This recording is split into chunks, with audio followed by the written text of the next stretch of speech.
कल हम लोग 100 क्वेश्चन तक कंप्लीट कर चुके थे, उसके आगे के देखते हैं।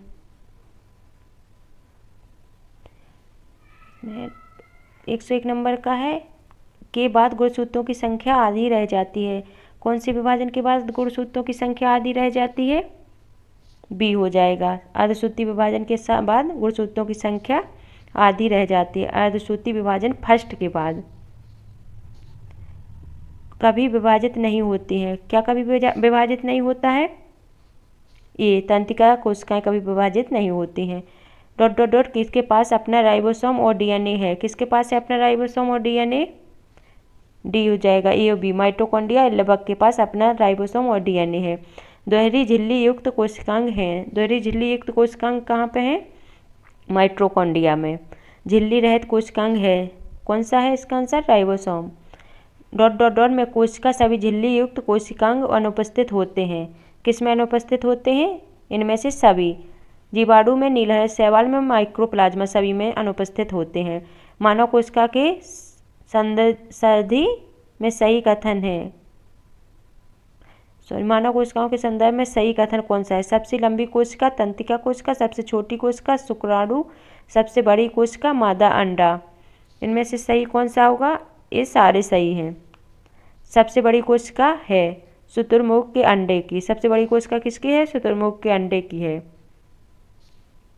डॉट डॉट में सबसे छोटी कोशिका है। सबसे छोटी कोशिका क्या होगी? माइक्रोप्लाज्मा। एक तंत्रिका कोशिका की लंबाई तक हो सकती है, कितने मीटर तक हो सकती है? तंत्रिका कोशिका की लंबाई 1 मीटर तक हो सकती है।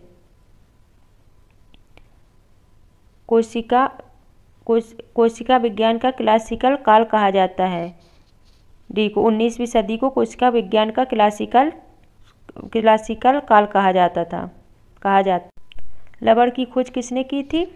तो लवण की खोज किसने की थी? हेकल ने की थी। केंद्रक में केंद्रिका की खोज किसने की थी? केंद्रक में केंद्रिका की खोज किसने की थी? फोंटाना ने की थी। कुत्ते में गुणसूत्र की संख्या कितनी होती है? 46 होती है। कुत्ते में गुणसूत्र की संख्या 46 होती है। आलू में गुणसूत्रों की संख्या कितनी होती है? 48 होती है। भारतीय कोशिका विज्ञान के जनक किसे कहा जाता है? अरुण कुमार को। भारतीय कोशिका विज्ञान का जनक अरुण कुमार को कहा जाता है। नाभिक के अलावा कोशिका के किस कोशिकांग में डीएनए होते हैं? नाभिक के अलावा किस में डीएनए होते हैं? माइटोकॉन्ड्रिया में। सौर ऊर्जा एटीपी में बदलती है। सौर ऊर्जा एटीपी में कहाँ बदलती है? क्लोरोप्लास्ट में बदलती है। निम्नलिखित में से कौन सा कथन सही है? इसका आंसर दीजिए। इनमें से कौन सा कथन सही है? प्रायश लघुत्तम स्वजीवी कोशिका है। माइक्रोप्लाज्मा की कोशिका भित्ति एमिनो शर्करा की बनी होती है। विषाणु सम एकल तंतु आरएनए अणु से बने होते हैं। रिकेट्सिया में कोशिका भित्ति नहीं होती है। इसमें से सही कथन कौन सा होगा? इसका आंसर बताइए। सी, विषाणु सम एकल तंतु आरएनए अणु के बने होते हैं।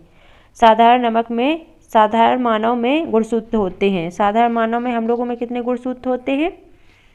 46। मानव शरीर की कोशिकाओं में पाए जाने वाले गुणसूत्रों की संख्या कितनी होती है जोड़े में? गुणसूत्रों की संख्या जोड़े में कितनी होती है? 23। जीवों में अत्यधिक विविधता का कारण है। जीवों में अत्यधिक विविधता का कारण क्या है? उत्परिवर्तन है। निम्न में से किस में लिंग गुणसूत्र नहीं होते हैं? लिंग गुणसूत्र किस में नहीं होते हैं? छिपकली में लिंग गुणसूत्र नहीं होते हैं। पादप कोशिका जंतु कोशिका से किस प्रकार भिन्न होती है? कोशिका भित्ति। पादप कोशिकाओं में कोशिका भित्ति पाई जाती है। जंतु कोशिकाओं में कोशिका भित्ति नहीं पाई जाती है। जंतु कोशिकाओं में निम्न में से क्या अनुपस्थित होता है? जंतु कोशिकाओं में क्या नहीं पाया जाता है? बताइए, इनमें से क्या नहीं पाया जाता है? ए, सेल्यूलोज की कोशिका भित्ति नहीं पाई जाती है जंतु कोशिकाओं में। जैव कोशिका का कौन सा भाग पावर हाउस कहलाता है? जैव कोशिका का कौन सा भाग पावर हाउस कहलाता है? माइटोकॉन्ड्रिया। निम्न में से किसी कोशिकांग को कोशिका का पावर हाउस कहते हैं? ये ऊपर ही देख लिए हैं, माइटोकॉन्ड्रिया को कहते हैं। कोशिका का शक्ति स्रोत होता है। कोशिका का शक्ति स्रोत क्या होता है? माइटोकॉन्ड्रिया होता है। प्लाज्मा झिल्ली क्या होती है? प्लाज्मा झिल्ली क्या होती है? ए और बी दोनों होती, प्रोटीन एवं लिपिड दोनों होती हैं। प्रोटीन संश्लेषण में निम्न कोशिकांग में किसकी भूमिका सबसे महत्वपूर्ण है? प्रोटीन संश्लेषण में किसकी भूमिका सबसे महत्वपूर्ण होगी? भी अंतःपद्रव्यीय जलिका और राइबोसोम की होगी इसमें। मानव शरीर के किस अंग में लसिका कोशिकाएं बनती हैं?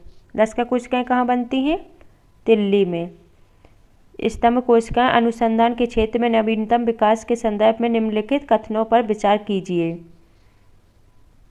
ये कथनों पर विचार कीजिए। बीजपुट अवस्था पर भ्रूण मानव स्तंभ कोशिकाओं का एकमात्र स्रोत है। स्तंभ कोशिकाएं बीज पुटियों को नष्ट किए बिना प्राप्त की जा सकती हैं। स्तंभ कोशिकाएं वस्तुतः अंतकाल तक स्वयं ही पात्रे सजीवित हो सकती हैं।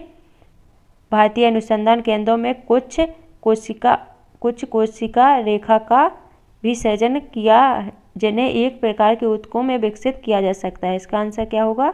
3 और 4 कथन ये सही होंगे। 3 और 4 कथन सही होंगे। भारतीय अनुसंधान केंद्रों में कुछ कोशिका रेखाओं का भी सृजन किया, जिन्हें कई प्रकार के ऊतकों से विकसित किया जा सकता है। स्तंभ कोशिकाएं वस्तुतः अंतकाल तक स्वयं ही पात्रे सजीवित हो सकती हैं। निम्नलिखित में से कौन सा कथन प्राणियों के संदर्भ में कोशिकाओं के प्रत्यारोपण के संदर्भ में असत्य है? कौन सा कथन असत्य है? ये प्राणी में जीवन भर स्वयं गुणन करती हैं। ये प्राणियों में जीवन भर स्वयं गुणन करती हैं, ये तो सही है। ये अंगों के पित्तीग्रस्त ऊतकों को मरम्मत करती हैं, ये भी सही है। क्षतिग्रस्त, ये अंगों के क्षतिग्रस्त ऊतकों की मरम्मत करती हैं, ये सही है। एक या अधिक प्रकार की विशिष्ट कोशिकाओं को बनाने की क्षमता रखती हैं, ये भी सही है। ये केवल भ्रूण एम्ब्रॉय में पाई जाती हैं, ये गलत हो जाएगा। प्राकृमित कोशिका मृत्यु के कोशिकीय और आणविक नियंत्रण को कहते हैं। क्या कहते हैं? ए एमोप्टोसिस। हमारे तंत्र में अधिकतम एटीपी अणुओं को उत्पन्न करने वाला पद है, क्या है? बी हो जाएगा, क्रेब्स चक है। निम्नलिखित में से किसकी कोशिका में कोई एंजाइम नहीं होता है? किसकी कोशिका में कोई एंजाइम नहीं होता है? विषाणु की कोशिका में कोई एंजाइम नहीं होता है। कोशिका का शक्ति स्रोत है। कोशिका का शक्ति स्रोत क्या है? माइटोकॉन्ड्रिया है। डीएनए की खोज किसने की थी? डीएनए की खोज किसने की है? ए जेम्स वाटसन एवं फ्रांसिस क्रिक ने। वाटसन एवं क्रिक ने की थी डीएनए की खोज। नेक्स्ट क्वेश्चन है, संवहनी वैस्कुलर पौधों में पानी ऊपर किससे जाता है? जाइलम टिश्यू से। पुरुष जीन संगठन होता है। पुरुष में कौन से जीन पाए जाते हैं? XY। इसका आंसर हो जाएगा BXY। प्रयोगशाला में सर्वप्रथम डीएनए का संश्लेषण किया था। प्रयोगशाला में सर्वप्रथम डीएनए का संश्लेषण किसने किया था? खुराना ने किया था। तना काट आमतौर पर किसके प्रवर्धन के लिए प्रयोग किया जाता है? किसके प्रवर्धन के लिए प्रयोग किया जाता है? गन्ना के लिए। 80% से अधिक सेल में पाए जाने वाला पदार्थ क्या है? जल हो जाएगा। मानवों की पहचान को सुनिश्चित करने के लिए जैव प्रौद्योगिकी आधारित अत्याधुनिक तकनीक को काम में लाया जाता है।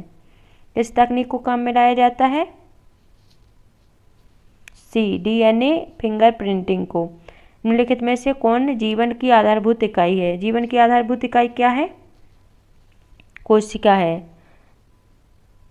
जंतु और पादपों में नई कोशिकाओं का निर्माण होता है। जंतु और पादपों में नई कोशिकाओं का निर्माण होता है।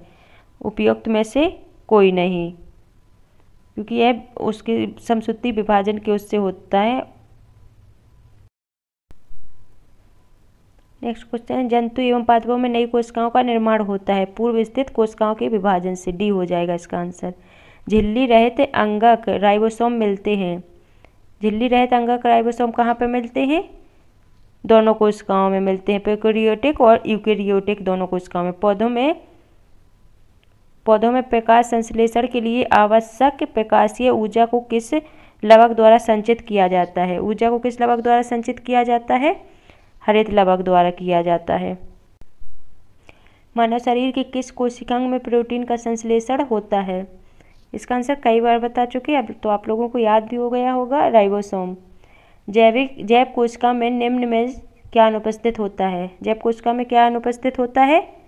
सेल्यूलोज की कोशिका भित्ति अनुपस्थित होती है। डीएनए की श्रृंखलाएं बंधी होती हैं। किससे बंधी होती हैं डीएनए की श्रृंखलाएं? डी हाइड्रोजन बंध से। डीएनए बहुलक है। डीएनए किसका बहुलक है? न्यूक्लियोटाइड्स का। चलिए आज 150 क्वेश्चन कंप्लीट होगा कोशिका के। अब नेक्स्ट किसी टॉपिक के करेंगे कल।